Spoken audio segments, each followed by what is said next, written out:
प्यारे भक्त प्रेमियों, आराध्य जीवन सत्संग में आपका हृदय से स्वागत है। मित्रों, सद्गुरुदेव कबीर साहब ने सृष्टि की रचना को अनादि तथा अनंत बताया है। उन्होंने अपने बीजक रचना के तीसरी रमैनी में सभी मत, धर्म, पंथ, संप्रदायों से प्रश्न किया था कि बताओ सृष्टि की रचना कब हुई थी।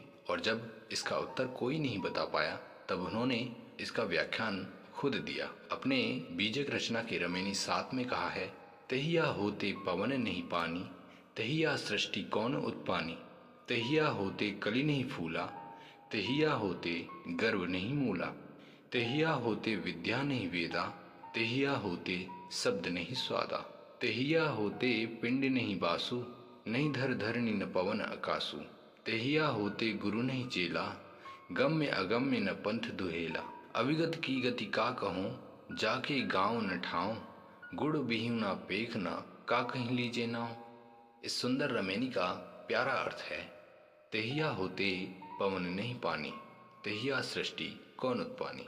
सदगुरु कहते हैं, जिनको नित्य एवं अनादि जगत का बोध नहीं होता वे प्राय यही कहते हैं कि कभी ऐसा था कि ये संसार नहीं था। संसार के विभिन्न कोनों में इस प्रकार की भावना वाले लोग बहुत हुए हैं।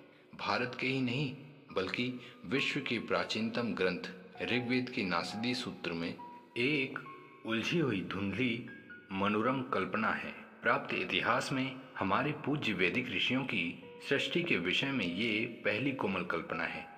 ऋषिगण उलझी हुई बातें करते हैं। वे कल्पना की उड़ानें भरते हैं कि पहले सत असत पृथ्वी आकाश आदि कुछ भी नहीं था। फिर वे जल किरणें आदि का होना मान लेते हैं। वे पहले कामना तथा मन के स्पंद से रेत अर्थात वीर को उत्पन्न होना मान लेते हैं, परंतु ये सब शरीरधारी से ही संभव है, जिसका होना उस तथाकथित शून्य काल में सर्वदा असंभव है। ऋषिगण व्योम में आकाश एवं अंतरिक्ष में इन सब का अध्यक्ष अर्थात निरीक्षक भी मान लेते हैं। वे कहते हैं कि हो सकता है वही इस सृष्टि को जानता हो कि ये कहाँ से तथा किसने उत्पन्न की है। ऋषिगण अंत में ये भी कह देते हैं कि हो सकता है वो भी नहीं जानता हो।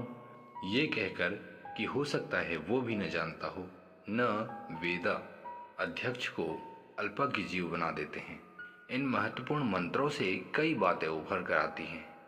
पहला, पहले संसार नहीं था, सब शून्य था। दूसरा, ये कहाँ से आया, किसने क्या लेकर बनाया, इसे देवता और अध्यक्ष भी नहीं जानते। तीसरा, इससे ईश्वर अंतरिक्ष में रहने के कारण एक देशी है और अल्पज्ञ तथा अल्पशक्तिमान ही है। चौथा, मंत्रों में ऋषियों की सृष्टि में अनिश्चितता और ईमानदारी टपकती है। मित्रों, इस सूक्त के बनते एक ईश्वर की कल्पना पुष्ट हुई थी।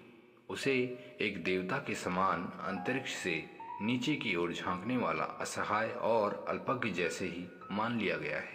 ऋषिगण सृष्टि के विषय में एक कोमल कल्पना करते हैं, लेकिन वे दावा नहीं करते कि जो मैं कहता हूँ पक्का है। पुराण और महाकाव्यों के ऋषियों की भांति वैदिक ऋषि मिथ्या साहस और दावा नहीं करते कि सृष्टि अमुक देवता के पेट या मूड से निकल आई है। अमुक व्यक्ति ईश्वर का प्रतिनिधि बनकर आ गया और उसकी इच्छा से सब बन गया। वैदिक ऋषि तो यहाँ तक अपनी सरलता को व्यक्त करते हैं कि मैं नहीं जानता कि मैं क्या हूँ, मेरा उलझा हुआ मूड मन इधर उधर भटकता है। प्यारे मित्रों, ऋषिगण कितने सरल थे। उनके हृदय में कपट नहीं था बल्कि ईमानदारी थी। अब चलिए मूल बात पर आते हैं। प्रस्तुत 7वीं रमैनी में सद्गुरु मानो नास्ति सूक्त पर प्रश्न करते हैं और वे कहते हैं कि सबसे पहले कोई तत्व अर्थात पदार्थ नहीं था, तब सृष्टि कहाँ से आई। अर्थात इन सब प्रमाणों से सद्गुरु कबीर का कहना है कि जब वस्तुएं नहीं थी तब कहाँ से आई। असत की सत्ता नहीं थी तथा सत्य का अभाव नहीं।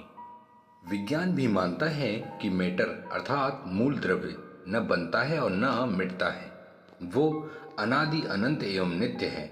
मूल द्रव्यों के जिन गुणधर्मों से आज सृष्टि संपादित हो रही है, उन्हीं गुणधर्मों से पीछे अनादिकाल से सृष्टि का संपादन होता आया है। क्योंकि अनादि मूल द्रव्यों में सृष्टि उत्पत्ति के गुणधर्म बीच में कहीं शून्य से आ नहीं गए, किंतु उनमें मूलतः अनादि से समवाय संबंध स्वरूप में है। अनादि मूल द्रव्यों में अनादि गुण धर्म क्रिया है, जिनसे अनादि काल से सृष्टि विद्यमान है। भौतिक कणों का अलग अलग बिखर जाना तथा एकजुट होकर दृश्य पदार्थ बन जाना, ये प्रक्रिया अनादि काल से है। क्या अनादि मूल द्रव्य अपने गुणधर्म क्रिया छोड़कर पहले स्थिर रहे होंगे? जरा विचार करिए कि गुणधर्म क्रिया से रहित रहे होंगे और बीच में कहीं बाहर से आकर मूल द्रव्यों में गुणधर्म क्रिया मिल गए होंगे। ये सारी बातें तर्कहीन हैं। इसलिए मूल द्रव्य नित्य है, उनमें उनके गुण धर्म तथा क्रिया नित्य है और उनसे जगत सृष्टि नित्य है। इसी प्रकार असंख्य जीव चेतना सत्ता भी नित्य है, उनके कर्म प्रभाव भी अनादि हैं, इसलिए सृष्टि भी अनादि काल से ही है। सद्गुरु कहते हैं कि नित्य विद्यमान जगत के प्रति नए सिरे से उत्पन्न होने की ऐसी अज्ञान की बातें मत करो जिसका गांव ठाव कुछ नहीं है। प्रश्न हो सकता है कि कबीर साहब जो मसी कागज छुबो नहीं कलम गयो नहीं हाथ, वे ऐसा कहते हैं तो वेदों को क्या जाने और वे नास्ति सुक्त के विषय में तर्क कैसे कर सकते हैं? वस्तुतः अनेक विद्वान अनेक विषयों पर बहुत छिछली मीमांसा देते आए हैं। मसी कागज छुओ नहीं को लेकर अनेक विद्वान यही कहते आए हैं कि कबीर साहब तो पढ़े लिखे नहीं थे। ये ठीक है कि सत्य ज्ञान के लिए पढ़ना लिखना उतना आवश्यक नहीं है जितना कि निष्पक्ष प्रगल्भ बुद्धि, संवेदनशीलता, विवेक एवं अंतरात्मा की गहराई में उतरना। ये सारी शक्तियां कबीर साहब के पास थीं। श्रोताओं वक्ताओं से शास्त्रों की बहुत सारी बातें उनसे सुनकर उन पर तर्क तथा विचार किया जा सकता है, परंतु उक्त मसी कागज छुओ नहीं इस साखी के आधार पर यह सिद्ध नहीं होता कि कबीर साहब पढ़े लिखे नहीं थे। मित्रों, इन सारी बातों का एक ही अर्थ निकल के आता है कि कबीर साहब तर्कवान, विचारवान और आत्मशक्ति के प्रबल थे। वे उक्त साखी की पहली पंक्ति के बाद कहते हैं, चारों युग का महानतम कबीर मुख ही जनाई बात। वे अपनी बातों को बताने के लिए कागज कलम तथा स्याही नहीं छूते, वे मुख से ही बोलते हैं और शिष्यगण उनकी बातों को सुनकर लिख लेते हैं। जैसे कि वेदव्यास महाभारत अपने मुख से बोलते गए और उसे गणेश जी लिखते चले गए। आज कितने ही विद्वान मुख से बोलकर अपने कर्मचारियों से लिखवाते हैं। पारक सिद्धांत के प्रसिद्ध और सिद्ध संत श्री विशाल साहब ने भी एक अक्षर अपने हाथों से नहीं लिखा, पूरा विशाल वचनामृत उनके मुख से निकला है और शिष्यों ने लिखा है, किंतु उनमें से एक भी अक्षर दूसरे की मिलावट नहीं है। प्यारे मित्रों, अगर आपको लगता है कि कबीर साहब जैसे प्रतिभा के धनी तथा संवेदनशील पुरुष तात्कालिक शास्त्रों की भाषा काम चलाऊ पढ़ लिए हों तो इसमें क्या आश्चर्य की बात है। भले ही वे व्याकरणचार्य न हों, लेकिन उनका बीजक देखते ही उनके शास्त्र ज्ञान पर पर्याप्त प्रकाश पड़ता है। इसके अलावा पूर्व पक्ष की बातें सुनकर भी उन पर तर्क किया जा सकता है। सद्गुरु कबीर साहब पर संदेह करना मूर्खता से बड़ा और कुछ नहीं है।